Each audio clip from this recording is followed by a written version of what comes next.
Welcome to the Chopin channel. I'm Roberto Poli. Have you ever wondered why Chopin included three slow etudes in his two sets of etudes, Opus 10 and Opus 25? Well, allegedly slow, at least two of them, but we'll see why allegedly soon. When I was a student and the subject came up, the answer was almost always the same. Well, there are etudes in expression, in cantabile playing, in tone production, they would say to me. Take the so-called cello etude. The purpose is to work on shaping a beautiful melodic line. Chopin is emphasizing expression as the principal challenge. I'm sure you've heard various explanations over the years, including the one I've just mentioned. And probably others as well, and you're welcome to share them in the comments section if you wish. In any case, when Chopin became my great passion as a teenager, and I began to have conversations with adults, teachers at the conservatory, concert pianists I got to interact with, etc. And those were the answers. I accepted this explanation without much question. I simply took for granted that these pieces existed primarily to cultivate beautiful cantabile playing. But is that not something we already encountered throughout so much of Chopin's music anyway? Why turn to a piece like the Etude in C-sharp minor Opus 25 number 7, for example, in order to learn expressive playing or phrasing, when there are already 19 nocturnes that seem perfectly suited to that purpose? To be fair, when Chopin published the two volumes of the Etudes in 1833 and 1836, not all the nocturnes had been written or published. In fact, only 6 or 7 of them. But in any case, you get my point. By all means, it's fine to play the cello etude instead of a nocturne or any other slow piece, but why did Chopin consider it necessary to include in either set one or two etudes whose primary focus appears not to be the development of a particular aspect of technical dexterity, which is, after all, what etudes are generally designed to accomplish? As I began to think about this issue, I even tried to justify it to myself by assuming that Chopin simply wanted greater variety within the sets, perhaps inserting a few slower pieces for contrast, even if they were not truly etudes in the strict sense. One could argue that Chopin regarded the cultivation of a particular melodic sound as a technical challenge in itself. Still, I don't entirely buy the explanation. It just offers an easy answer to an awkward question. In a previous video on Chopin and the metronome, I discussed how the two slow etudes from Opus 10 are in fact marked considerably faster than we usually hear them performed today. The etude in E major Opus 10 number 3 certainly offers a puzzling sequence of changes in tempo. We have a manuscript dated 1832 which bears the tempo marking vivace, lively. This predates the publication of Opus 10.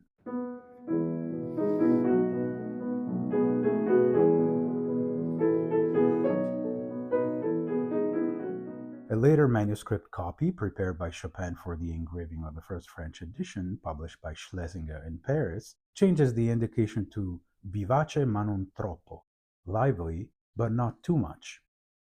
Finally, in the printed edition of 1833, the marking becomes lento ma non troppo, slow, but not too much.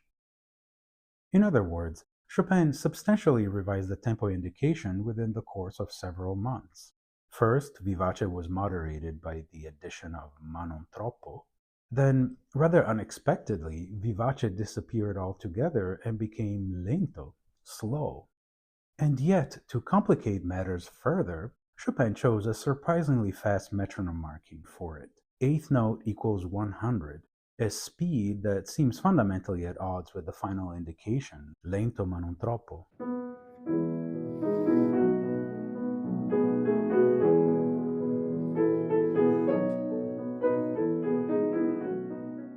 Interestingly, the manuscript prepared for Schlesinger's engraver contains no metronome markings at all, so we know that the metronome indication was added during the process of engraving the music for publication.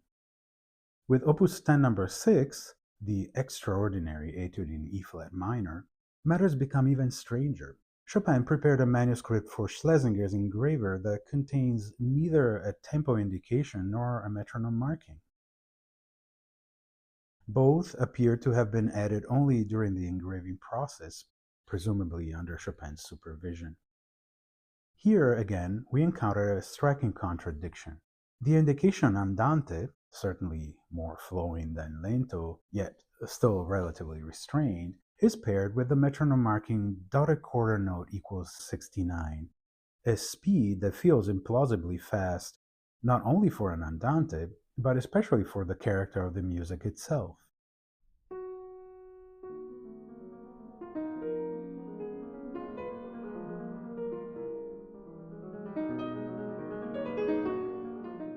In my opinion, the discrepancy here feels even more extreme than in the E major etude. Still, even if we entertain the idea of a faster tempo for the two etudes, the fundamental question remains: what technical problems are these etudes actually designed to address? The answer emerged largely from my observations regarding Chopin's pedal markings. I made 3 separate videos on the subject, so feel free to explore those as well. If you've watched my videos on the pedal in Chopin, you know that I believe that Chopin generally did not use the pedal where he did not explicitly indicate it. I arrived at this conclusion because there are simply too many passages in which the pedal appears only at moments where one hand, particularly the left hand, cannot physically connect two events. For example, a bass that needs to be sustained until it reaches a note or chord in the tenor register. Here is an example from the middle section of the Largo from the sonata in B minor, opus 58.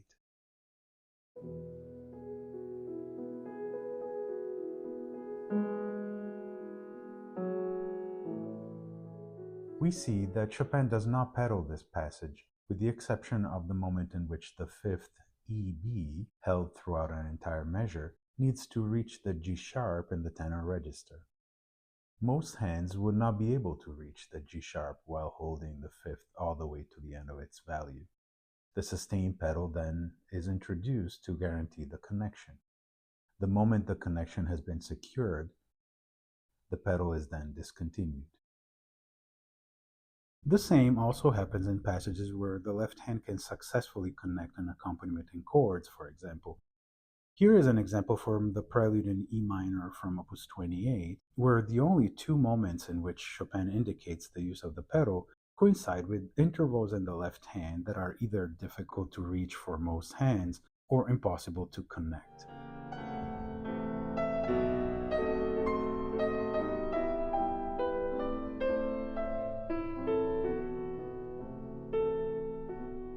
This kind of sparse pedaling is also featured in passages involving what we call part writing, contrapuntal textures in which several independent voices move simultaneously. That's what happens in this excerpt from the Nocturne in B major, opus 62, number 1.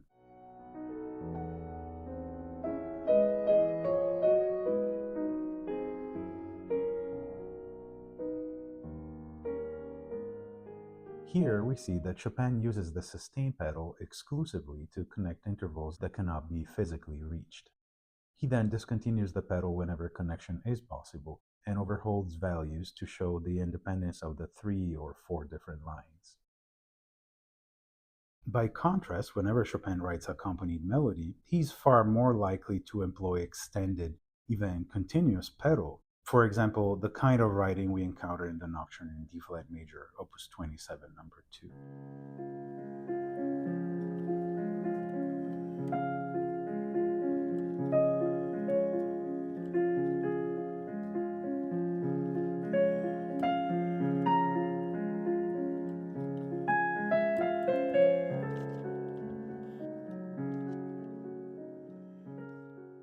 Now, consider the 2 slow etudes from opus 10. Both are written in strict part writing, essentially in 4 voices.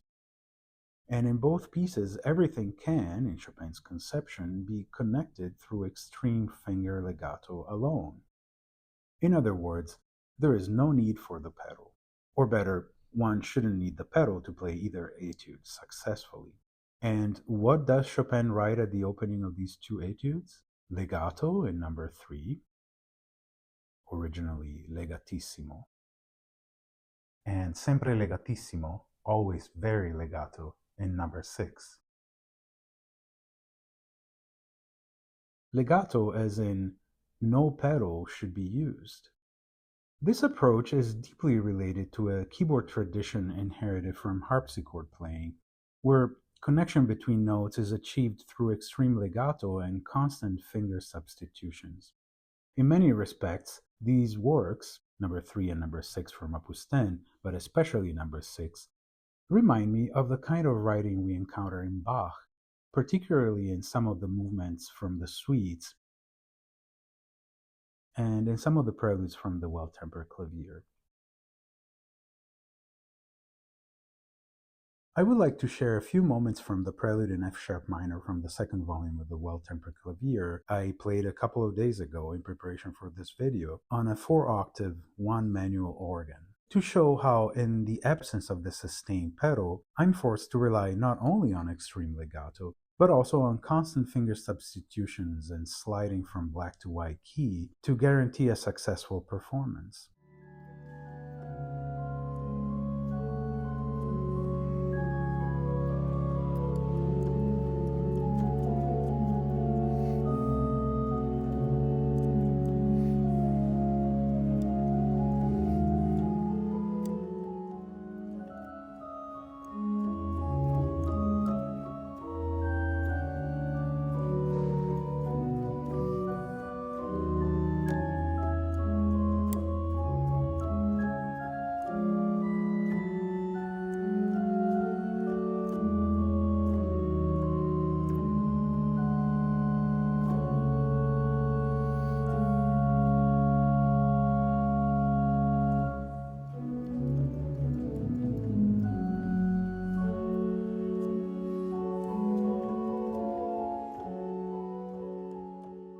So, what can we infer from all this?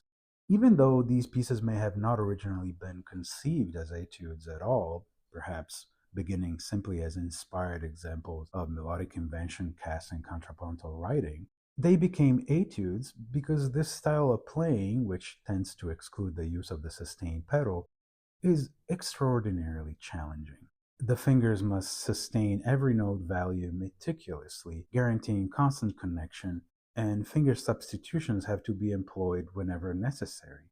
There are many difficult things in piano playing, and producing an absolutely convincing, seamless rendition of this kind of writing without the use of the sustained pedal is certainly one of them.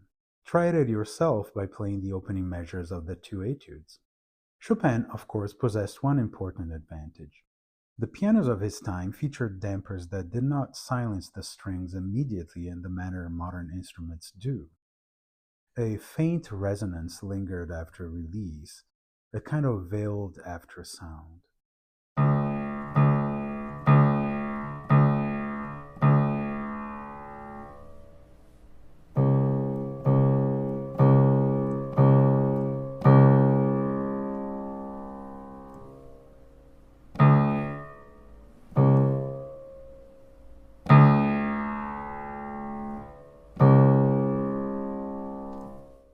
Over time, piano makers came to regard this as a flaw and gradually eliminated it.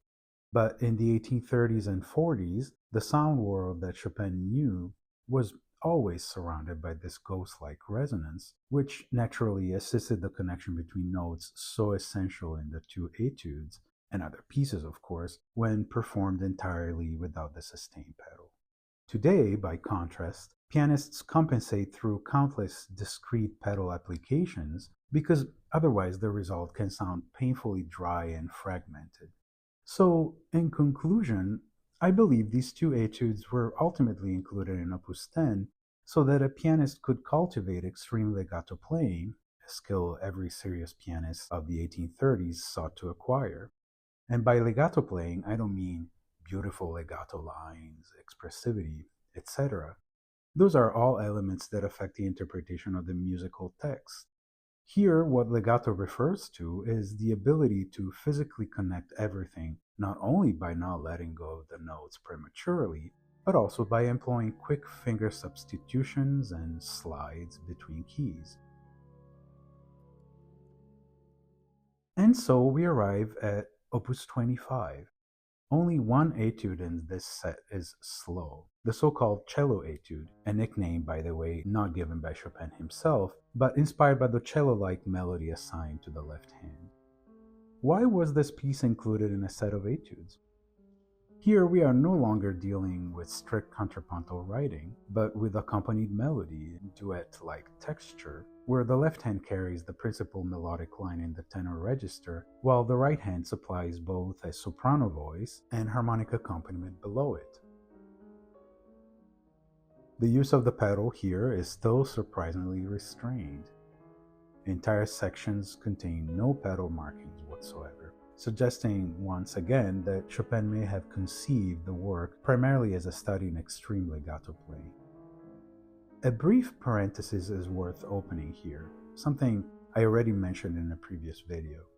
The etude was composed shortly after the death of Vincenzo Bellini, the Italian composer whose operas Chopin had admired since arriving in Paris. Chopin met Bellini at a soirée in 1833, and the two quickly formed a warm friendship. In the etude in C-sharp minor, written shortly after Bellini's premature death in 1835, Chopin appears to quote the aria Teneri figli from Norma, probably the first Bellini opera that Chopin heard in Paris.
The quotation is not literal. The key signature is different, D minor in Bellini. The meter differs, 4/4 in Bellini, 3/4 in Chopin. The rhythmic profile is altered, and only the opening measures retain the original melodic contour. Nevertheless, the resemblance seems too striking to dismiss as coincidence. One may therefore hear the etude as a discreet homage, a tribute to a brief but meaningful friendship. But returning to the purpose of the etude itself, which, despite its lyrical character, is by no means easy, we may still ask, was Chopin's goal here merely to cultivate legato playing? I pondered this question for years, until one day, while teaching Paysage, the third of the transcendental etudes by Liszt, something suddenly struck me. Paysage is itself a slow etude, yet Liszt included it within a collection he explicitly described as transcendental. But what exactly is transcendental about it? The piece in its original incarnation dates from 1837, only a year or so after Chopin's so-called cello etude. It begins with the marking sempre legato, always legato, meaning without the sustained pedal. And then I realized, just like Chopin's etude, Paysage begins with a melody in the left hand, then joined by a second, though still essential, melodic line in the right hand.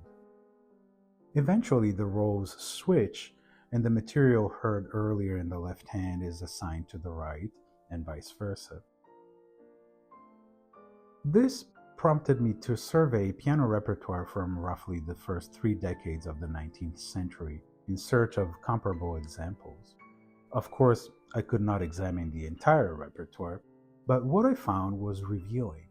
Extended left-hand melodic writing of this kind is surprisingly rare, and even more rare is the duet format with accompaniment that we find in both Chopin's Etude in C-sharp minor and in Liszt's Transcendental Etude No. 3, Paysage. Certainly, occasional left-hand melodies exist. Still, the sustained and structurally central role assigned to the left hand in both pieces appears genuinely unusual for the period. And this ultimately led me to a different conclusion. Perhaps these works were considered etudes precisely because they developed something new. The ability to project an extended melodic line in the left hand while simultaneously managing both a second voice in the form of a duet with the left hand and accompaniment elsewhere in the texture. In other words, the technical challenge was not merely expression, but the cultivation of an entirely new pianistic balance that was virtually absent in the repertoire. 200 years later, these innovations no longer strike us as particularly extraordinary. It can easily seem as though Chopin and Liszt were not doing anything especially new when they composed these works, which then prompts us to come up with alternative reasons to justify their presence in collections of etudes. But our perception is shaped by 2 centuries of piano repertoire that Chopin or Liszt never witnessed, and during which these compositional devices were extensively cultivated and expanded by later composers. So we need to understand how these so-called slow etudes were never intended merely as poetic interruptions within otherwise virtuosic collections, nor simply as lessons in beautiful sound or cantabile playing. What Chopin and Liszt may actually have been pursuing was something far more radical: the cultivation of an entirely new kind of pianism, capable of sustaining independent voices with extreme legato, most of the time without the aid of the pedal, while projecting melodic lines in a fashion that had been neglected in piano writing until then. In this sense, these etudes become technical revolutions, concealed beneath the surface of lyricism.